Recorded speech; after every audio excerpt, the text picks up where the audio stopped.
Happy Sunday, guys! Nagluluto si Mr. ng ano. Anong lutuin mo? Ginisang repolyo. Ginisang repolyo. Masisira na kasi yung repolyo namin, guys. Kaya gawin ko na lang is pinakamabilis na luto niya is gisado. So habang nagluluto tayo, guys, dumutungaw-tungaw tayo sa labas. So makikita nyo sa labas kung pinapasyon nila yung aso nila. Kahapon walang snow at ngayon meron na naman ulit. Pero uli ano na. Pero at least ngayong ano na to, ngayong winter, hindi masyadong mataas ang mga snow. Kaya okay. Kaunti lang yung snow.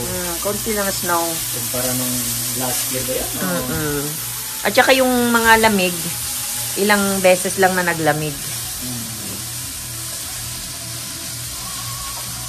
So, lagyan na natin yung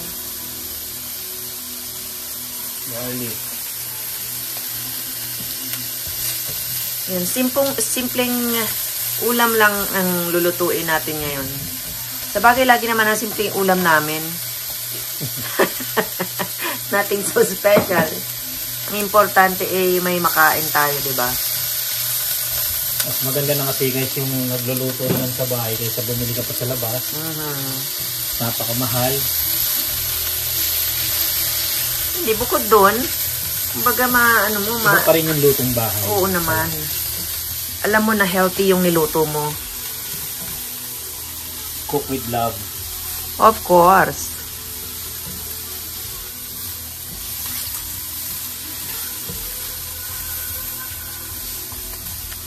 Itong exhaust namin dito, hindi naman siya exhaust, parang breaker lang siya ng ano, nasira.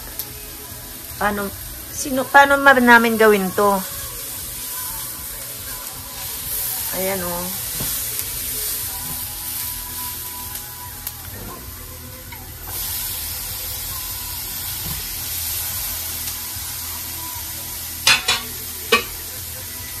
Ayan, kamatis, gisado.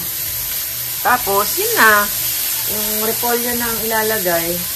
Tapos, ito naman yung ulam ng bata. Ayan. Okay na yan. Yung mga halaman ko, oh. Kunti lang naman ang halaman ko. Ayan sila.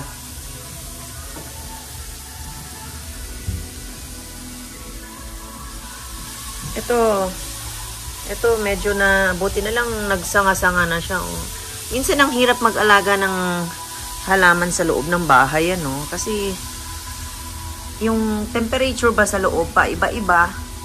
Kaya, ayan, ay katulad nitong palm na halaman ko, oh, hindi na siya, ano. Sana naman ay mag-survive siya. Tapos yan. Yung ibang halaman ko, mga namatay na. So, ito yung halaman ko na isa, yan. Ilang taon na kami dito, hindi naman, siguro mga 4 years na to sa akin. Di ba?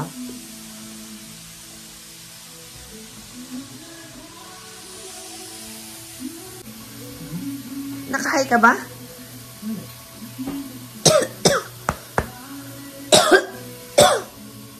Gusto mo nung sa pagmitan na lang?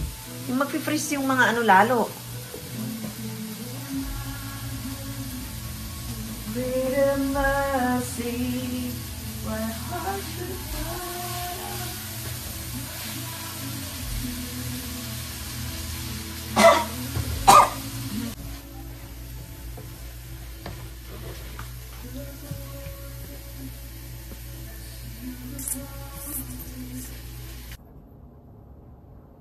naman na yung driver. Ano? Ha? Alis na tayo, alas 2 na. Sa cross iron daw ni. Alas 2 na? Cross iron? Bibili daw siya ng damit niya.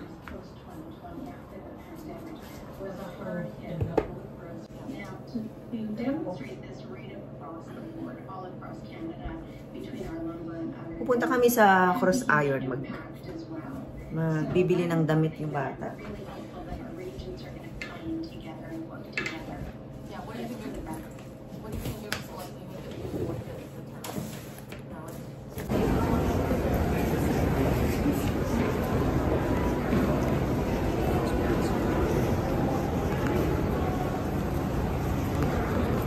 Saan tayo yan? Saan? May titingnan ba kayo doon? Ay, dito na tayo. Wala naman tayong bibilhin dyan eh. Wala naman ikutan. Kasi yung oras ang hinahabol natin eh. Hapon na. 4 pa lang.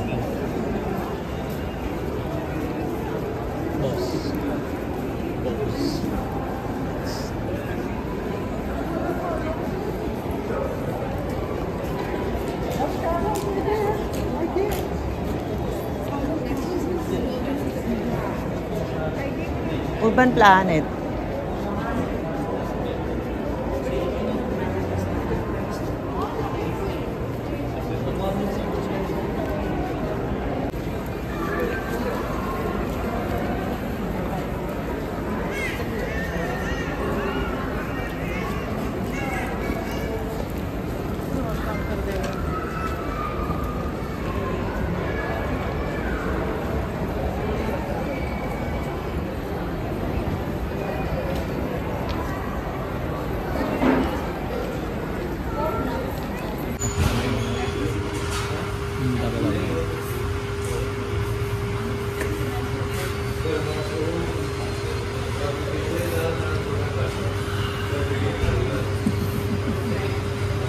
Mga kabayan, sa malamig na panahon ulit.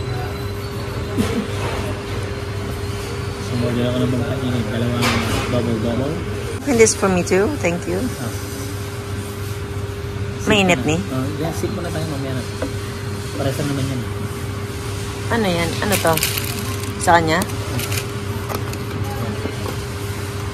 Ito yung parang Dunkin naman sa atin. Munchkins. Ano nga yung ganito sa Dunkin Donut? Munchkins. Oo nga.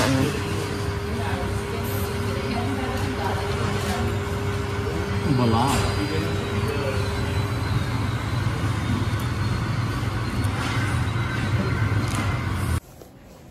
Nandito na kami sa bahay. Nakauwi na kami from Cross Iron Mills. Namili lang kami ng kaya kami lumabas today is bumili kami ng gamit ng bata. Mga damit niya, ganyan. Tapos ang napansin namin kanina sa mall, hindi na ganun ka-crowded. Wala na masyadong tao. Simula nung naghigpit ang immigration.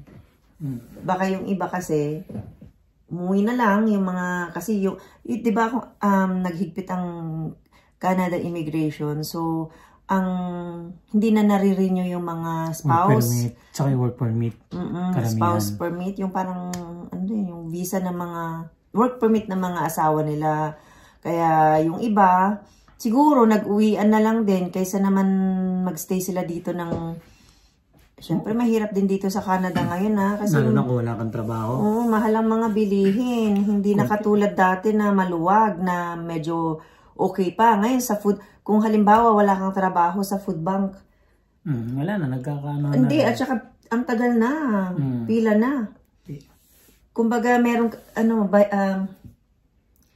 halimbawa, ngayon bibigyan ka ng ticket, bumalik ka sa ganitong date, ganun. Parang may date na Oo, ganun na. Hindi na katulad. Kasi, kaya ko naman nalaman yan, meron akong kaibigan na Ukrainian. So, ganun ang nangyari sa kanila. Kumbaga, syempre, yung mga Ukrainian, di ba marami din dito sa Canada? Oo, yung mga, karamihan kasi mga refugee din yung ng war. Oo. Pero yun nga, napansin namin na talagang lumuwag kahit saan. Kahit pumunta ka sa Walmart, Sa mga bilihan. Yan, sa mga bilihan. In general, yes. Yeah. Kumbaga, hindi na gano'n kasiksikan sa loob ng mall. O ng kahit sa C-train, kung maobserbahan yung mga kabayan, maluwag na siya, hindi na siya gano'n ka-crowded. So, Dahil dyan, magkakape muna ako. yun ang tama dyan. So, yun lang yung napansin namin na mga ilang araw ko na actually napapansin yun pag halimbawa lumalabas ako ng bahay or kahit sa C3 niya yung araw-araw na pasok ko, hindi na masikip, hindi na madaming tao. Especially sa isang lahi. Kasi sa yung lahi na yun, sila talaga yung makikita mo na laman ng buong transportation. No, hindi nagaan. Ngayon, kanina, no, ang napansin ko sa mall, mga singkit na, yung mga regular na ano, singkit, Pilipino, yun. Yan, ganun lang. So, yun lang guys. Dito na naman nagtatapos ang aming vlog for today. So, sana'y lagi po kayong manood sa aming vlog. Huwag po kayong magsasawang panoorin ang aming mga vlog. At ibahagi sa inyo ang araw-araw namin pamumuhay dito sa Calgary. Hindi, kaya naman po kami nag-video kasi para ma-share lang namin yung aming, para sa amin kasi parang, kasi memories. ang una talaga naman naming objectives. Anong objectives? Tama ba? Ang una talaga naming is i-record lang namin yung memories namin sa araw-araw. Yun. Kahit pa naman nung nasa Pilipinas na mahilig na akong mag-document ng mga videos. Anyway, thank you for watching guys. So don't forget to subscribe and like and share and hit the notification. Okay. Thanks guys. Thank you. God bless everyone. God bless. Bye.